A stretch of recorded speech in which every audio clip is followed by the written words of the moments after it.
Bienvenidos, bienvenidas. Estamos aquí hoy en un día muy especial compartiendo como siempre información que tiene que ver con la posibilidad de encontrar hábitos saludables, a encontrar el bienestar, encontrar todo lo que está a nuestro alcance para poder justamente sentirnos bien. Ahí nos vemos entonces aquí en la pantalla de la televisión pública y siempre también en las redes sociales en @encasasaludok, en @niparatore, pueden contactarse. Hoy tenemos un programa de esos que yo les aviso para que después no me digan, no me avisaste, imperdible, al 011-3545-6043 nos pueden escribir y hoy arrancamos como cada día con el consejo saludable de la mano de Laura Blanco. Hoy vamos a acceder a una receta, pero sobre todo a un conocimiento que seguro no lo tenés. ¿Cómo andás, Lau? Bienvenida. ¿Cómo estás? Buen día, ¿todo bien?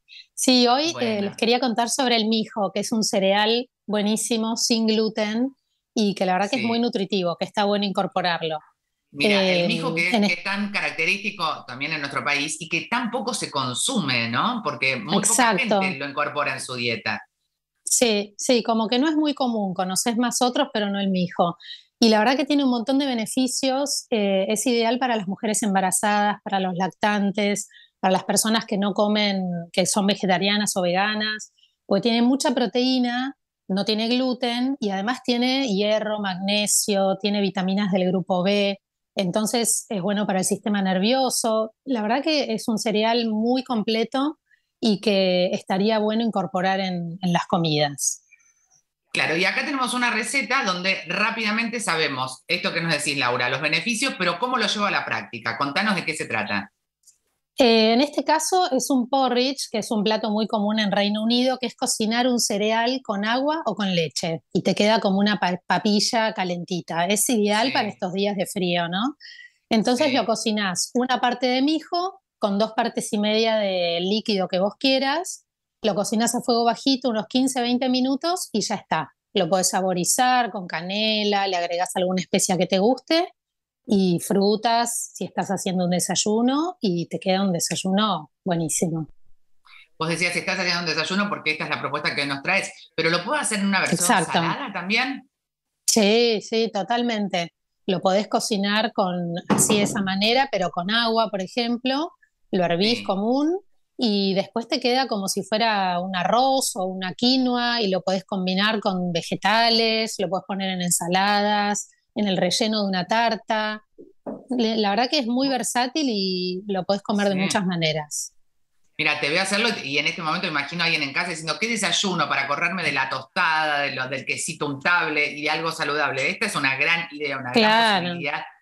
Y también para poder incorporar, quizás, me imagino que le podés poner coco, le podés poner algún fruto seco que tengas, alguna fruta, podemos hacer una buena combinación. exacto. Y te hago una pregunta porque cuando incorporamos a nuestros hábitos un nuevo ingrediente, tenemos que justamente encontrarle el sabor y sobre todo la Sí. lógica. El mijo, cuando entiendo que lo nutrís con agua, con leche, ¿te da más saciedad quizás también cuando está en el proceso Sí, digestivo? sí, te da saciedad, exacto. Tiene hidratos de carbono de liberación lenta, lo cual hace que vos quedes más lleno durante más Ujú. tiempo y es esa sensación de saciedad, tal cual. Y no te sube el nivel de azúcar en la sangre. Entonces Muy tiene un bueno. montón de beneficios por todos lados, la verdad. Bueno, eso de que hablabas recién también, cuando nosotros hablamos siempre de patologías y de cómo, a pesar de tener un diagnóstico, podemos tener una buena salud y una buena alimentación. Quizás las personas que tienen diabetes o demás, en el mijo pueden encontrar un aliado que viste que a veces comer mucho hidrato de carbono, al que tiene un tema con la diabetes o con la glucemia, le complica. Esto sería una Claro, solución. exacto. Está muy bueno. Sí, sí, sí. La Bien. verdad que es una Eh, muy buena opción. y también es para los que son celíacos, es Fritac. Sí, el mijo es libre de gluten naturalmente, con lo cual también es ideal. Es ideal para consumirlo las personas que no pueden consumir gluten. Sí, Y mijo hay que ponerlo en la alacena. Hay que ir a la dietética, se compra el mijo, la tenés y es fenomenal. Que por ahí lo asociamos un poco, viste, ahí lo vemos parecido a la polenta, a la harina de maíz, pero claro, es otro sabor, claro. otra textura, ¿no? También. Exacto. Igual tiene un sabor suavecito, así que tampoco se asusten los que no lo han probado porque no es que tiene un gusto raro. Es un gusto muy Bien. suave, por eso va también para cosas dulces, saladas, se adapta perfecto. Me encanta. Ahora vamos a pasar a las preguntas, pero también tener en cuenta lo que dijiste, ¿no? Para las lactantes es una buena estrategia para consumir alimentos que te ayuden a ese proceso. Carla de Pinamar Claro. pregunta, ¿es cierto que el contenido vitamínico del mijo triplica al de los otros cereales?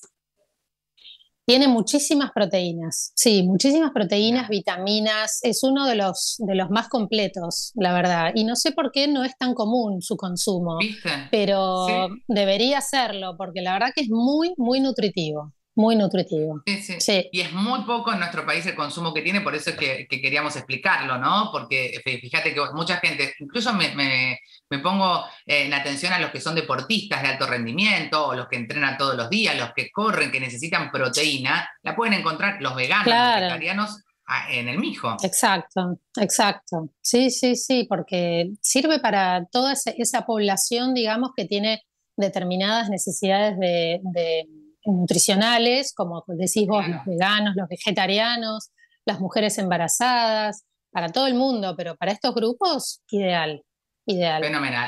Y le ponemos creatividad y te puedo asegurar que vas a ver que lo vas a empezar a incorporar. @datil.sn, no quiero dejar de decir el lugar donde la encuentran a Laura, @datil.sn, acá lo vas a ver, acá atentamente. Paulo de Posadas, ¿cuántas horas de remojo necesita? Primero, ¿necesita remojo, Lau? Mira, como todos los cereales, es ideal dejarlo en remojo desde la noche anterior, porque eso hace que Ujú, su digestión sea más fácil, lo puedas digerir vos más claro, fácil y libera los antinutrientes que tiene, que es lo que justamente puede hacer que te caiga un poquito pesado o que te hinche un poquito. Pero bueno, dejándolo en remojo, todo eso se libera, después desechás esa agua de remojo y lo cocinas normalmente.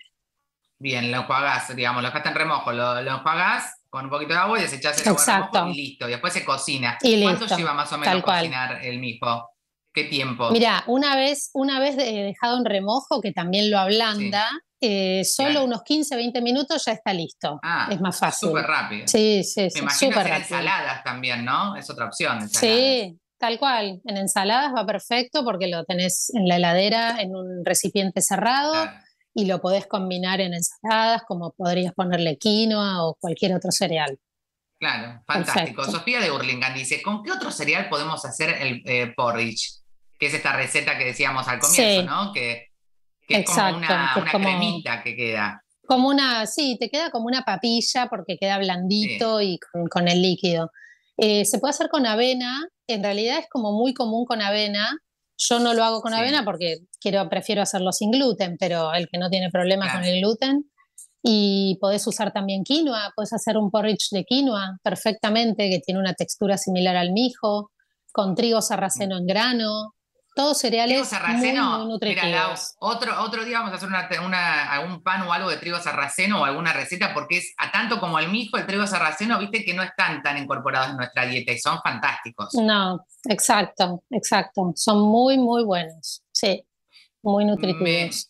me parece sumamente interesante esta propuesta del porridge, ¿no? Que a veces es un nombre que no escuchaste, que no sabías, pero esta es sencillamente una mezcla que te da una untuosidad fantástica y es la base para que juegues, para que puedas crear y para que podamos desde ese lugar incorporar un hábito. @datil.sn. Mira, hay mucha gente que dice, me cuesta la legumbre, me cuesta incorporar, pero acá con el mijo podés hacer una transición que por lo general Claro, es muy útil, ¿no? exacto, exacto. De a poquito, la idea siempre es incorporar cosas nuevas de a poquito, ¿no? Claro. Porque si tu organismo no está acostumbrado, le das eso nuevo y a lo mejor te cae un poco pesado. Pero bueno, un día un poquito una cosa, otro día un poquito otra, y así vas cambiando también tus hábitos. Sí, y hay que ir probando. Otro día les vamos a contar al público que se renueva todo el tiempo la historia de Laura, porque Laura se empieza a justamente a transitar este camino en el que hoy nos compartís toda esta información, pero que tiene que ver con una experiencia y una elección de vida, Laura, que es un poco lo que queremos estimular Sí, con cada uno de estos consejos. tal cual, tal cual. Es ir adoptando hábitos saludables de a poco, al ritmo de cada uno. En mi caso, por bueno, cuestiones de intolerancias alimentarias, que me volqué a dejar de consumir gluten, lácteos y azúcar. Y bueno, fue un cambio espectacular en mi salud. La verdad que buenísimo. Y se nota, y gracias por compartirlo. @datil.sn, un lugar fantástico, te lo aseguro, para poder encontrar recetas y sobre todo soluciones y un estímulo, que es lo que necesitamos a veces para cambiar algunos hábitos que no nos hacen tan bien. Chau, te mando un beso grande, Laura, gracias, como siempre. Gracias, Nati, y a vos. Buen día. Un abrazo, chau, chau, que tengas lindo Un día. beso. Y ahora vamos a recibir a un gran profesional desde Corrientes para todo el país, Fernando Chinelli, ¿cómo te va? Bienvenido. Buenos días, Natalia. Muchas gracias por la invitación. Un placer, un placerazo. Mira, te voy recibiendo, mira, voy preparándome acá el mate porque ahora te voy a ver, ya seguramente en minutos te vamos a ver, para hablar de un tema que seguramente muchos escucharon en el noticiero, en las redes sociales, en algún lugar, y se llama viruela del mono. Una prensa muy negativa, pero tenemos que estar atentos y entender de qué hablamos cuando hablamos de la viruela del mono. Para arrancar a hablar de viruela del mono, tenemos que decir que tenemos que informar sin estigmatizar, ¿no?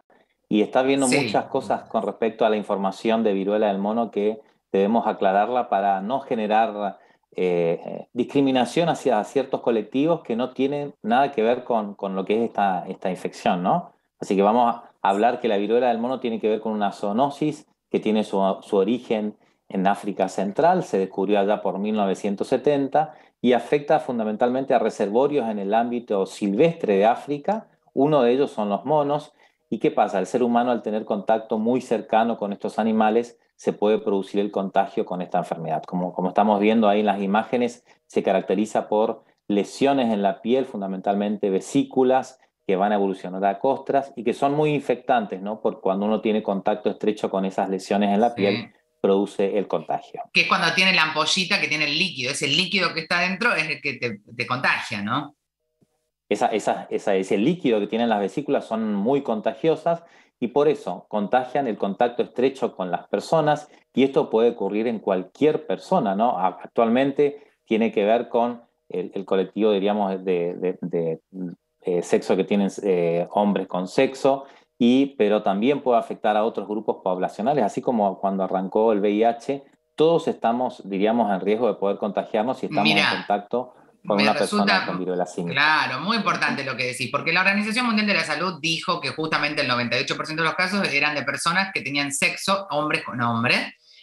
Allí se genera un estigma que es el que vos hablás, Fernando, y hay que tener también muy claro que si bien la verdad es que los casos han sido en este segmento, o sobre todo en hombres muy jóvenes, también hay que saber que nadie está exento y que, como vos bien decías, vos podés tener contacto con una persona que sin saber todavía y al no tener toda esta reacción tan visible, puede estar transitándola y podés contagiarte. Ahora, esto no tiene que hacernos entrar en pánico. No, creo que la información es fundamental para poder saber cómo se transmite. Cuando uno tiene Exacto. contacto con una persona con viruela símica, los síntomas aparecen entre 7 a 15 días después. Puede aparecer fiebre, 48 horas de Uh -huh. fiebre con ganglios en la región del cuello y luego Sí. aparecen estas lesiones vesiculares en la piel. Creo que ahí es el momento donde en el futuro la población deberá consultar para poder hacer el diagnóstico de esta enfermedad. La característica del ganglio no es algo menor, porque eso es algo que lo diferencia por ahí con la sintomatología que hoy tenemos con la pandemia que sigue, ¿no? Y con el COVID. Es una cuestión bien particular. Sí, recordemos que COVID tiene síntomas respiratorios, dolor de garganta, falta de aire. Bueno, acá en la viruela símica, la viruela del mono, es fiebre, ganglios, gran decaimiento general y luego aparecen estas lesiones vesiculares, Sí. por lo que ya el sistema de salud ya se está preparando, ¿no? Para las intervenciones que debe hacer, ¿no? Con respecto al diagnóstico, se hace también a través de PCR con Uh una -huh. con un hisopo, se toman muestras de estos líquidos, se manda a hacer PCR y de esta manera confirmamos el diagnóstico de viruela del mono. Sí, hay que decir que Europa hoy es el continente más comprometido. En la Argentina estamos cerca de los 20 casos. 16 han sido confirmados que eran casos que venían del exterior, es decir, no fueron nativos. Y hay dos que sí no viajaron, pero tuvieron contacto con gente que viajó. ¿Por qué digo esto? Porque también una decisión inteligente es tener relaciones con parejas frecuentes, de manera segura. Eso nos va a ayudar un poco también a cuidarnos. Sí, y recordar que esta enfermedad no es tan contagiosa como lo es COVID-19, tiene un R, aprendimos tanto del R, o tasa de Sí, reproductibilidad, que es inferior a 1, no es mortal, o sea, tiene una mortalidad que en algunos datos hablan de menos del 1%, sí, y tiene algunos tratamientos que uno podía utilizarlo, y la claro, vacuna, que actualmente existe es la vacuna de la viruela humana. Ustedes saben que en el mundo y en Argentina se vacunó hasta el año 1978, así que gran Sí. parte de la población tiene esta vacuna y estamos protegidos. Claro, y el que no la tiene, ahora vamos a pasar la pregunta, el que no la tiene, si lo desea, por supuesto es una vacuna que pensemos que es una enfermedad que está erradicada, pero la vacuna de la viruela del mono no existe, la de la viruela humana, como decía Fernando, es la vacuna que hoy el mundo tiene. Y quiero decir algo, hubo 7 fallecimientos en el mundo hasta el momento por la viruela del mono, todos los casos tenían enfermedades de base, y bueno, ahí hay un tema que por supuesto hay que tener en cuenta porque cuando uno dice murió alguien por la viruela del mono, bueno, se contrapone a esto que un poco queremos llevar, que es tranquilidad. Tengo preguntas para compartirte, Fernando. Perfecto. Ahí estamos, Augusto de Quilmes. ¿Cuáles son las vías de contagio más prevalentes? ¿El roce, por ejemplo? Bueno, contagian las gotitas respiratorias cuando yo estoy muy cercano a una persona Sí. hablando, charlando. Si estoy mucho tiempo con esa persona, me contagio a través de las gotas respiratorias. El contacto con estas lesiones vesiculares, este líquido, por el roce muy estrecho y en algunas ocasiones con objetos que pudieran estar contaminados con los líquidos de un paciente que esté con estas vesículas, ¿no? Así que por eso el tema de las relaciones sexuales tiene que ver con el roce estrecho de la piel y eso es la forma de contagio.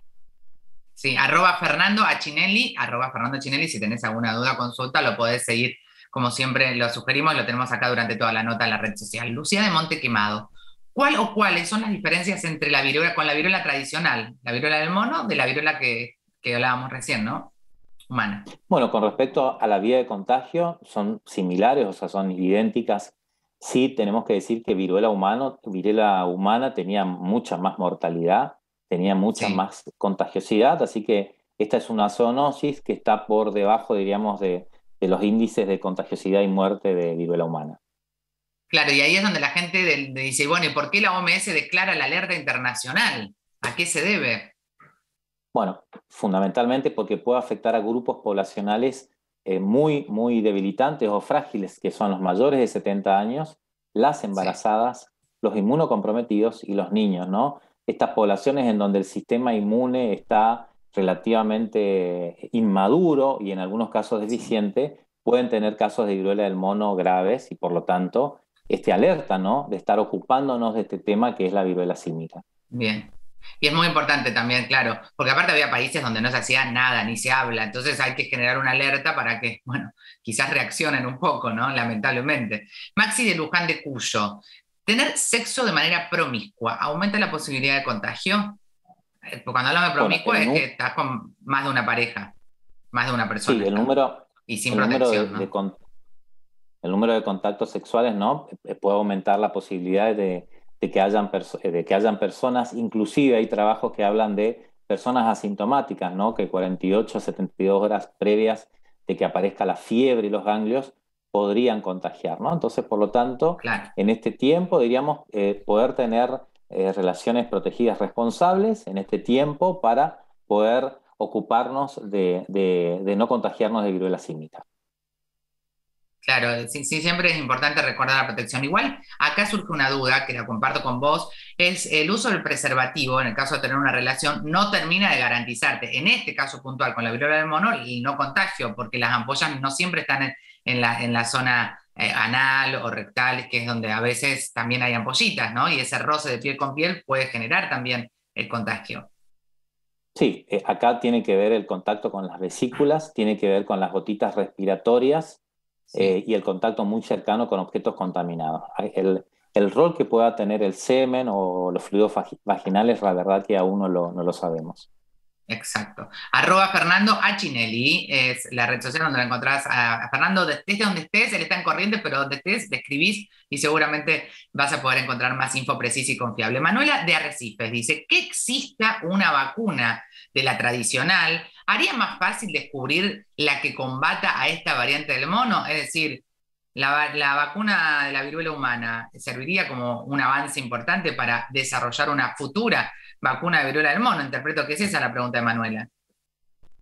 Sí, uno ya tiene descrito el genoma de viruela símica, seguramente más adelante existirán vacunas dirigidas específicamente contra viruela del mono, pero actualmente tenemos dos vacunas que son la CAM 2000 y la Jynneos, que son dos vacunas que tenemos a disposición en el mundo, por supuesto, en muy reducida cantidad, pero por supuesto va a ser más fácil poder sintetizar una viruela dirigida específicamente al genoma de viruela del mono. Bien. Bueno, una más me parece que nos va a entrar. @Fernando Achinelli. Sí, una más. Silvio de Mar del Plata. ¿Quedan marcas si explotamos las ampollas? Ay, ay, ay. Silvio, ese tema. Viste que te molestan y le das con el... ¿Qué decimos ahí, Fernando?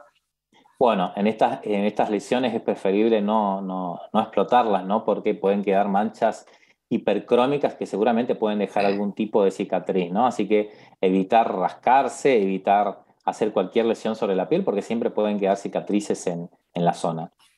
Yo me acuerdo cuando era muy chica que después el que tenía varicela y se las tocaba le quedaban marcas que aún en la adultez persisten, ¿no? Eso no hay que olvidarlo.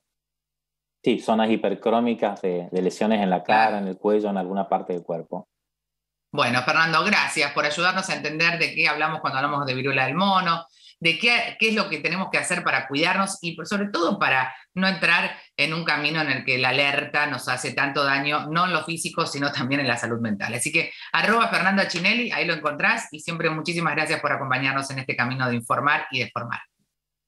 Sí, muchas gracias por la invitación y bueno, lo principal, informar sin estigmatizar. Sin dudas, sin dudas. Chao, Fernando. Abrazo enorme. Llega el momento, te invito a vos, Fernando, también, de recibir a un crack, un genio que te dice, mira, movete, porque moverte hace bien. O no, Gustavo, moverte hace bien. ¿Qué decís?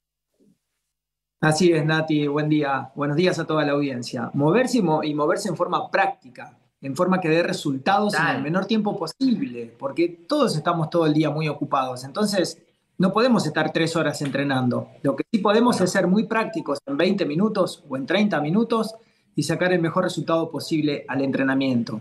En este caso vamos a mostrar cómo hacer un entrenamiento que le llamamos nosotros de carga incremental. Siempre le agradecemos al profe Willy Lozano de Bahía Blanca, que es nuestro modelo técnico maravilloso. Y vemos en la imagen del medio, vamos a empezar con la imagen de la izquierda, en realidad, ¿no? De mi mano izquierda, de pantalla. Ese ejercicio es un ejercicio de alcance anterior a una pierna, estabiliza y es relativamente simple. Podemos decir que de la cadena de los 3 ejercicios que estamos viendo en pantalla, Nati, ese es el primero, que es de una carga de fácil a moderado y precalienta las piernas, las entra en calor específicamente.